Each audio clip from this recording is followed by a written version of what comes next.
आप सभी को मेरा नमस्कार। मैं स्नेहिल और आप देख रहे हैं स्नेहिल 360। अभी सुबह के 6:30 बज रहे हैं और मैं अभी अपने फार्म पे हूँ।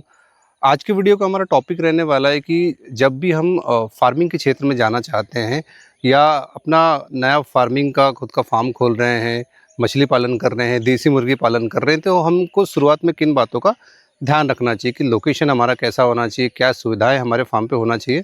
तो आज हम उसी पे स्टेप बाय स्टेप बात करने वाले हैं। तो चलिए वीडियो को शुरू करते हैं। फार्म बनाते समय हमारी जो सबसे पहली रिक्वायरमेंट होती है वो होती है रास्ते की। हमारे फार्म तक जाने के लिए हमको एक रोड चाहिए होती है। तो भाई ये रोड हमको कितनी दूर चाहिए, कहाँ हमारा लोकेशन होना चाहिए। तो सबसे पहले मैं आपको बता दूं, आप शहर के बाहर आपको करना होगा, गांव के बाहर आपको करना होगा।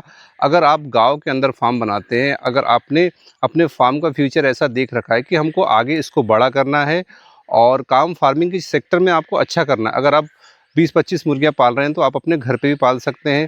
कुछ और कर रहे हैं बकरियों का, जैसे बकरियों की फार्मिंग कर रहे हैं 2-4-5, तो आप वो भी घर पे कर सकते हैं।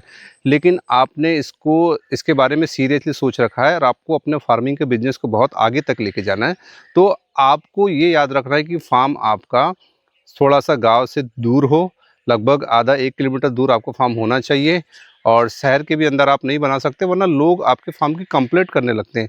और जब कंप्लेंट करते हैं तो आपको मजबूरन अपने फार्म को बंद करना पड़ता है, क्योंकि ज़्यादातर लोगों को, आसपास के लोगों को यही दिक्कत होती है कि आपके फार्म से उनको स्मेल आ रही है, बदबू आ रही है। तो वो इस तरीके की शिकायतें लगातार करते रहते हैं, जिसके कारण आपको अंतिम में जाके फार्म बंद करना होता है। तो आपको ऐसी जगह पे फार्म खोलना है कि जिससे आपके आसपास के लोगों को और उस एरिया के लोगों को किसी तरह की दिक्कत ना हो। तो मेरा ये मानना है कि आपको रहवासी इलाके से लगभग 1 किलोमीटर दूर के आसपास में ही आपको अपना फार्म खोलना चाहिए। समय हमारी सबसे पहली और सबसे ज़रूरी रिक्वायरमेंट होती है वो रोड की। अगर आप फार्मिंग कर रहे हैं तो आपके फार्म तक रोड जाना चाहिए, भले ही वो कच्चा रोड क्यों ना हो। क्योंकि रोड अगर आपके फार्म तक जाता है, तो अगर आपको कभी अपने फार्म पे 4 व्हीलर बनवानी हो, अगर आपको बच्चा सेल करना हो, तैयार माल सेल करना हो, दाना लाना हो, तो आपके पास रोड का होना बहुत ज़रूरी है। अगर रोड आपके फार्म पे रहेगी तो आपके बहुत सारे काम बड़े आसानी से हो जाएंगे। अगर आपके फार्म पे रोड नहीं रहेगी तो आपको फार्मिंग करने में, किसी चीज़ को लाने ले जाने में बहुत ज़्यादा दिक्कतों का सामना करना पड़ता है। और ऐसे फार्म पे बड़े डीलर जो होते हैं, जो आपसे मछलियाँ ख़रीदते हैं, तैयार मुर्गियाँ ख़रीदते हैं, तैयार माल जो भी ख़रीदते हैं, जो भी आप फार्मिंग करते हैं, वह ऐसे ही फार्म पे जाना पसंद करते हैं जहाँ पे उनको फार्म तक का जाने का रास्ता आसानी से मिल सके, उनकी गाड़ी डायरेक्ट फार्म पे जाके खड़ी हो सके। दूसरी सबसे महत्वपूर्ण चीज़ ये है कि अगर हम फार्मिंग की शुरुआत कर रहे हैं तो हमारे फार्म पे बिजली का, इलेक्ट्रिसिटी का होना बहुत ज़रूरी है।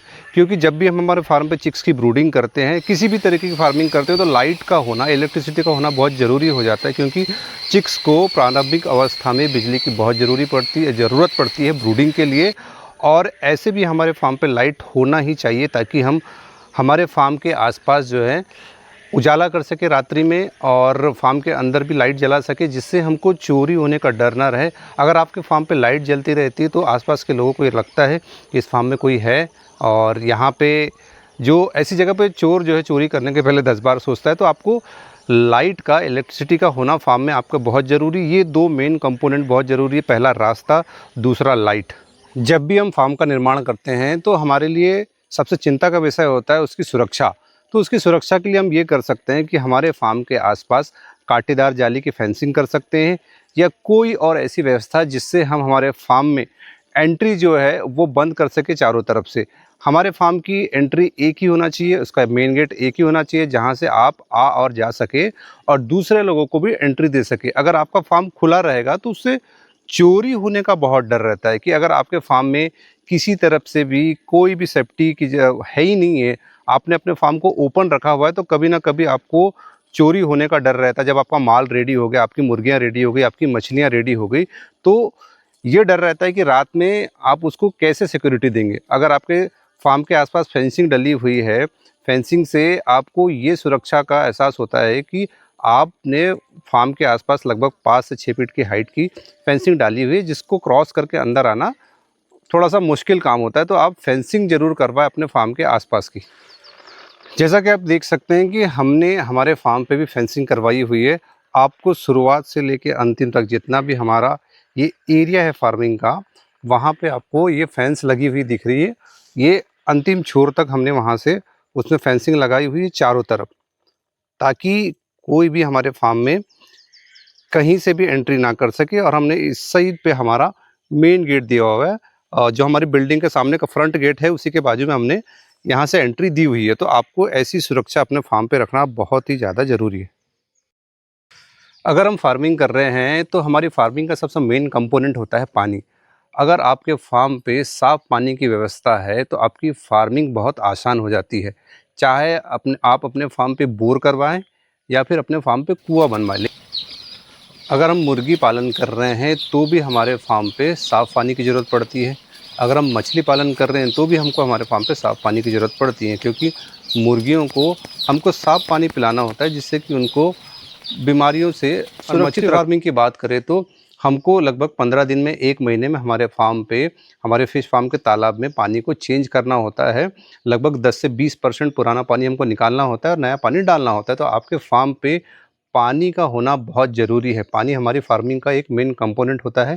पानी के बिना आप फार्मिंग नहीं कर सकते। ये हमारा बोर का कनेक्शन है जिसकी हमने डायरेक्ट जो है सेटिंग करके रखी है कि अगर हमको हमारे तालाब में पानी छोड़ना हो तो हम यहाँ से इसका जो रेगुलेटर है इसको हम वॉल को हम तालाब की तरफ घुमा सकते हैं, अगर हमको तालाब में डायरेक्ट पानी डालना है तो। अगर हमको हमारे पोल्ट्री फार्म में पानी लेके जाना है तो हमने ये वॉल्व देके रखा है, यहाँ से हमारा पानी सीधे पोल्ट्री फार्म में चला जाता है। तो आपको भी ऐसी कुछ सुविधाएं अपने फार्म पे करनी होगी जिससे आपको काफ़ी ज़्यादा आसानी हो जाती है पानी को लाने ले जाने में, ट्रांसपोर्ट करने में। अगर आपके पास कुआं है तो आप उसमें मोटर लगा सकते हैं। अगर आपके पास बोर है तो इस तरीके की आप उसमें पाइपिंग करके अपने फार्म में जहाँ जहाँ आपको पानी पहुँचाना है, चाहे वो तालाब हो चाहे पोल्ट्री फार्म की टंकी हो, वहाँ तक आप अपने पानी को पहुँचा सकते हैं।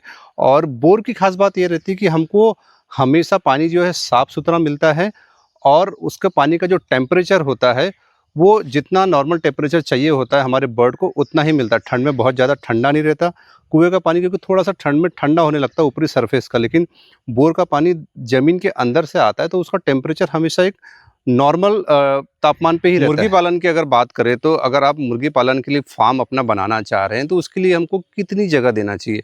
देखिए, फार्म बनाते समय हमको ये याद रखना है कि हम ब्रॉयलर की फार्मिंग नहीं कर रहे हैं, देसी मुर्गी पालन की कर रहे हैं, सोनाली मुर्गी फार्मिंग की कर रहे हैं। तो इन मुर्गियों को हम 1.5 स्क्वायर फीट में 2 मुर्गियाँ हम रख सकते हैं, क्योंकि ये मुर्गियाँ नीचे और ऊपर दोनों रहती है। हमने जो उसके लिए बेस बनाया हुआ है वहाँ पे तो रहती ही रहती है। अगर आपने अपने फार्म पे हाइट पे बाँस बांधे हुए हैं तो लगभग 40% मुर्गियाँ ऊपर ही बैठी रहती है उन बाँस पे, या जो जिस भी तरीके के आपने लोहे के एंगल बांधे हुए हैं। तो देसी मुर्गी पालन में बहुत ज़्यादा ज़रूरत की जगह नहीं होती है। आप 50 फीट से अपने फार्म की शुरुआत कर सकते हैं, या अगर आपके पास अच्छा खासा स्पेस है तो 100 फीट से भी आप अपने फार्मिंग की शुरुआत कर सकते हैं फार्म बना के। अगर आप देसी मुर्गी पालन की फार्मिंग कर रहे हैं और आपके पास फ्री रेंज एरिया है तो आपके लिए सबसे ज़्यादा फ़ायदेमंद साबित होता है, क्योंकि देसी मुर्गियाँ जो होती है वो खुले में ज़्यादा घूमना और फीडिंग करना पसंद करती हैं। उनको फार्म के अंदर तो हम पाल ही सकते हैं, लेकिन उनका जो नेचुरल हैबिट होती है बाहर जाके खाना ढूंढना और खाना खाना होता है। तो अगर आपके पास ऐसी ज़मीन है जो आपके उपयोग की नहीं है, जैसे जंगली ज़मीन हमारे पास खाली ज़मीन पड़ी रहती है, तो आप ऐसी जगह पे फार्म बनाएं जहाँ पे आप मुर्गियों को फ्री रेंज पे पाल सके। अभी जैसे आपने हमारे पास जो एरिया देखा वो हमारा खेती की ज़मीन है, और खेती की ज़मीन को इतना ज़्यादा हम फ्री रेंज के एरिया में कन्वर्ट नहीं कर सकते। हमको अगर इनके लिए, मुर्गियों के लिए हमको फार्म बनाना होता है या फ्री रेंज का विस्तार करना होता है तो हमको बहुत ज़्यादा सोचना पड़ता है, क्योंकि हमारी खेती की ज़मीन है।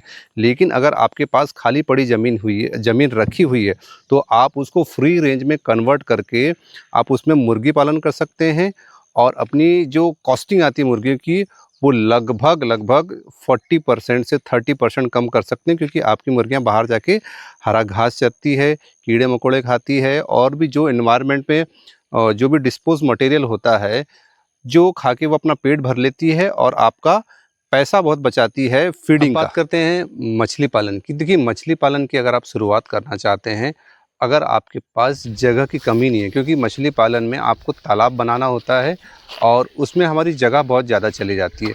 ये जो तालाब मैं आपको स्क्रीन में दिखा रहा हूँ, ये मेरा वो तालाब है जिससे मैंने मछली पालन की शुरुआत की थी। काफ़ी छोटा तालाब मैंने बनाया था और यहाँ पे मैंने कॉमन कार्प और पंगेसिस के साथ फार्मिंग की अपनी शुरुआत की थी। लेकिन देखिए, मछली पालन में आपको हमेशा से ये याद रखना होता है, अगर आप फार्मूलेटेड फीड पे अगर फार्मिंग कर रहे हैं तो आपका पैसा बहुत ज़्यादा उसमें फंसने वाला है लंबे समय के लिए।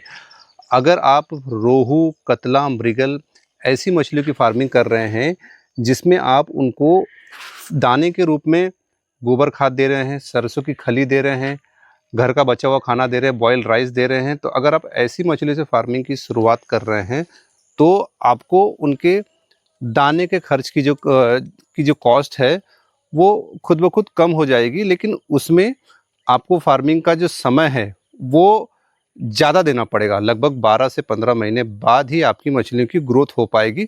तो आपको ये खुद डिसाइड करना है कि आप कितना पैसा उसमें इन्वेस्टमेंट करना चाह रहे हैं मछली की फार्मिंग में, कितना बड़ा आप तालाब बनाना चाह रहे हैं, कितनी जगह उसमें आपकी जाएगी। क्योंकि मछली फार्मिंग एक ऐसा काम है जिसके पास पैसों का जुगाड़ हो, अच्छा खासा जुगाड़ हो, लंबे समय तक वो इन्वेस्ट कर सकता है पैसा, तो वो मछली फार्मिंग के साथ शुरुआत करें। अगर आपके पास कम पूंजी है तो आप बटेर फार्मिंग और पोल्ट्री फार्मिंग जो देसी मुर्गी पालन है उसके थ्रू शुरुआत करें। मछली फार्मिंग को बाद में ऐड करें, क्योंकि मछली पालन लगभग आपको 7 से 8 महीने बाद रिटर्न देता है। और आपने एक बार देसी मुर्गी की फार्मिंग शुरुआत कर दी, बटेर की फार्मिंग शुरुआत कर दी, तो आपको हर महीने उसका रिटर्न धीरे धीरे मिलने लगता है और आपका काम आसानी से चलता रहता है। आज के वीडियो की जानकारी यहीं ख़त्म होती है। मिलते हैं अगले वीडियो में नई जानकारी के साथ। धन्यवाद।